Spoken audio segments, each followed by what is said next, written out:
On a tous nos peurs, le vertige, les araignées, les espaces confinés, ces trucs qui font battre nos cœurs à tout rompre et transpirer nos mains. Mais au fond, il y a une partie de nous, un instinct primitif, qui est attiré par le danger. C'est le frisson de l'inconnu, la montée d'adrénaline quand on repousse nos limites. J'ai passé ma vie à explorer les environnements les plus extrêmes du monde, à tester mes propres limites et à affronter mes peurs de front. Mais ce défi-là, c'était différent.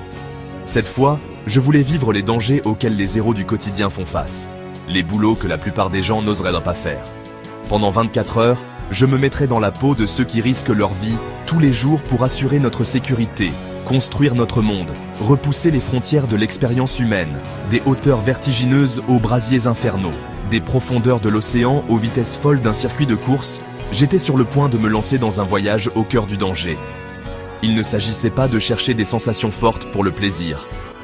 Il s'agissait de comprendre le courage, l'habileté et le dévouement qu'il faut pour relever ces défis jour après jour. Il s'agissait de gagner un nouveau respect pour les hommes et les femmes qui risquent leur vie pour que nous n'ayons pas à le faire. L'horloge tournait. Que le défi commence.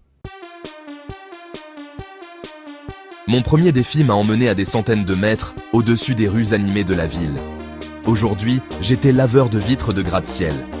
Harnaché, suspendu à un mince câble, j'ai senti une montée d'adrénaline familière.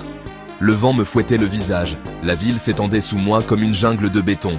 C'était une vue à couper le souffle, mais un seul faux mouvement pouvait être fatal. J'ai commencé lentement, en maniant avec précaution les outils de nettoyage, essayant d'ignorer le vide vertigineux en dessous.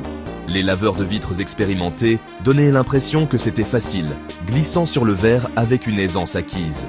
Mais pour moi, chaque mouvement était un effort conscient, une lutte contre la peur qui me rongeait. Au fur et à mesure que je montais, le vent s'est levé, la plateforme oscillant dangereusement. J'ai serré les dents, me concentrant sur la tâche à accomplir, me rappelant de respirer. La peur était toujours là, mais il y avait aussi une étrange sensation d'euphorie. Je domptais ma peur du vide, je sortais de ma zone de confort. Quand j'ai atteint le sommet, mes mains tremblaient, mon corps était secoué par la fatigue et l'adrénaline. Mais j'avais réussi, j'avais affronté ma peur des hauteurs et j'en étais sorti vainqueur. Et à ce moment-là, j'ai gagné un nouveau respect pour les hommes et les femmes qui relèvent ce défi tous les jours, avec le sourire et un calme qui masquaient le danger de leur travail. L'air était épais de fumée, la chaleur presque insupportable.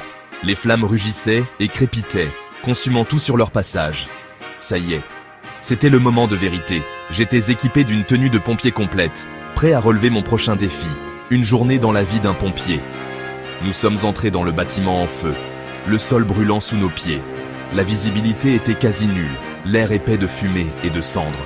Le rugissement du feu était assourdissant, la chaleur assez intense pour me brûler les poumons. La peur menaçait de me submerger, mais je l'ai repoussée, me concentrant sur l'entraînement que j'avais reçu, sur les pompiers expérimentés autour de moi. Nous nous déplacions comme une unité, nos mouvements précis et coordonnés. La lance à incendie était lourde dans mes mains, l'eau une force puissante contre les flammes. La chaleur était étouffante, mon cœur battait la chamade. Mais je ressentais un étrange sentiment d'utilité, une détermination alimentée par l'adrénaline. Nous faisions la différence, nous sauvions des vies, nous luttions contre l'enfer. Après ce qui a semblé une éternité, nous sommes sortis du bâtiment, toussant et cherchant de l'air. Le feu était éteint, le danger maîtrisé. En retirant mon casque, la sueur coulant sur mon visage, j'ai senti une vague d'épuisement m'envahir, mais aussi un immense sentiment d'accomplissement.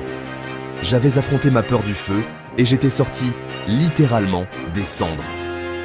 L'expérience m'avait donné un aperçu du courage et de l'altruisme de ces héros du quotidien. Les pompiers qui courent vers le danger quand tout le monde s'enfuit. Mon prochain défi m'a emmené des profondeurs ardentes au royaume des créatures mortelles. Aujourd'hui, j'allais apprendre l'art de la traite du venin, une tâche cruciale dans le développement d'antivenins qui sauvent d'innombrables vies chaque année. Debout dans le laboratoire, entouré de fioles de venin puissants, j'ai senti un frisson me parcourir l'échine. Devant moi se trouvait un cobra, son capuchon déployé, ses yeux fixés sur moi avec une intensité glaçante.